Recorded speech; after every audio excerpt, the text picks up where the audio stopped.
मथुरा की हवाओं में डर का सन्नाटा था। हर घर में खौफ था। आसमान काले बादलों से ढका हुआ, बिजली की चमक और गरज के बीच दूर से आती चीखें सुनाई देती थी। नगर के महल में एक अंधेरी कोठरी में कुछ ऐसा होने वाला था जो पूरी मानवता का भविष्य बदल देगा। आज वो रात थी जब भगवान स्वयं पृथ्वी पर अवतरित होने वाले थे। कंस, मथुरा का राजा, अपनी बहन देवकी से इतना भयभीत था कि उसने उसे और उसके पति वसुदेव को कारागार में डाल दिया। एक आकाशवाणी ने कहा था, हे कंस, तुम्हारा अंत तुम्हारी बहन देवकी का 8वां पुत्र करेगा। इसके बाद कंस ने निर्दयता की सारी सीमाएं तोड़ दी। देवकी के 6 बेटों की एक एक करके जन्म के तुरंत बाद हत्या कर दी गई। 7वां गर्भ योग माया की कृपा से रोहिणी माता के गर्भ में स्थानांतरित हो गया और बलराम के रूप में जन्म लिया। अब समय था 8वें पुत्र के जन्म का। कारागार की मोटी दीवारें, भारी सलाखें और चारों तरफ पहरेदार, लेकिन उस अंधेरी रात में भी देवकी और वसुदेव के चेहरों पर विश्वास की हल्की रेखा थी। रात का तीसरा पहर शुरू होने वाला था। अचानक कारागार में एक तेज सुनहरी रोशनी फैल गई। उस प्रकाश के केंद्र में प्रकट हुए 4 भुजाओं वाले भगवान विष्णु। उनके एक हाथ में शंख, दूसरे में चक्र, तीसरे में गदा और चौथे में कमल था। स्वर्ण मुकुट, पीतांबर और गले में वैजयंती माला। चारों तरफ सुगंध और मधुर संगीत फैल गया। भगवान ने कहा, देवकी, वसुदेव, मैं स्वयं कृष्ण के रूप में अवतरित होकर अधर्म का अंत करूंगा। तुम मुझे गोकुल ले जाओ और वहां यशोदा माता के पास छोड़ाओ।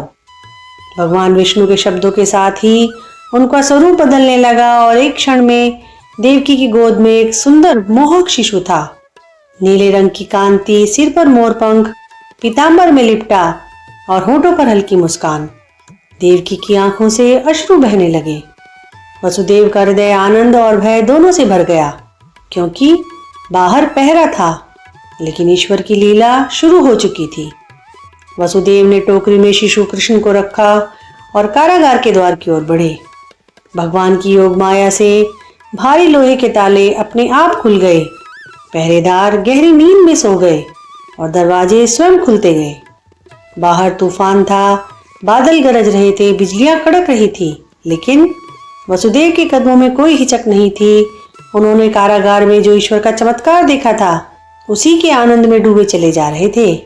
एक ही लक्ष्य मन में था कि मैं ईश्वरीय कार्य का निमित्त बन रहा हूँ। मेरा बड़ा भाग्य है, मुझे हर हाल में इस कार्य को पूरा करना है। वो यमुना नदी की ओर बढ़े। यमुना उफान पर थी।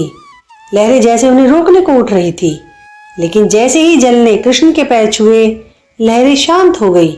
पानी कमर तक आ गया और वसुदेव सुरक्षित पार पहुंच गए। गोकुल में नंद बाबा का घर शांत था। यशोदा माता ने भगवती माया स्वरूपा कन्या को जन्म दिया था और वे प्रसव पीड़ा के बाद गहरी नींद में थी। वसुदेव जी ने कृष्ण को उनके पास लेटाया और उनकी नवजात कन्या को अपनी टोकरी में लिटा लिया और वापस मथुरा की ओर चल पड़े। वापसी में भी वही चमत्कार हुआ। यमुना का जल शांत, द्वार खुले और पहरेदार सोते रहे। भोर होने पर पहरेदार जगे और तो कंस को संदेश भेजा गया कि देवकी ने 8वीं संतान को जन्म दे दिया है। इतना सुनकर कंस खुश होता हुआ आया कि आज तो अपने काल को अपने हाथों से मारकर अमर हो जाऊंगा। उसे बहुत निराशा हुई जब पता चला कि 8वीं संतान कन्या है, किंतु इसे देवताओं का छल समझकर उसने कन्या को मारने का ही निर्णय लिया। जब कंस ने उस कन्या को मारना चाहा तो वह उसके हाथ से छूटकर आकाश में चली गई और बोली, अरे मूर्ख, तेरा संहारक तो जन्म ले चुका है और गोकुल में है। भगवान ने गोकुल और वृंदावन आदि स्थानों पर जन्म के साथ ही राक्षसों का संहार किया। पूतना, शक्टासुर, बकासुर, अघासुर, कालिया नाग आदि अनेक राक्षसों को खेल ही खेल में मार डाला। बाल्यकाल में ही अनेकानेक योग लीलाएं की और अपने भक्तों को सुख दिया। भगवान ने लगभग 11 वर्ष की अवस्था में ही पापी कंस का संहार करके धरती का भार उतारा। कृष्ण का जन्म केवल एक कथा नहीं, बल्कि एक शाश्वत संदेश है कि अंधकार कितना भी गहरा हो, प्रकाश अपना मार्ग ढूंढ ही लेता है। अन्याय कितना भी शक्तिशाली क्यों ना हो, धर्म की विजय निश्चित है। और हर जन्माष्टमी हमें याद दिलाती है कि जब जब धरती पर अधर्म बढ़ेगा, ईश्वर किसी न किसी रूप में आकर धर्म की स्थापना करेंगे।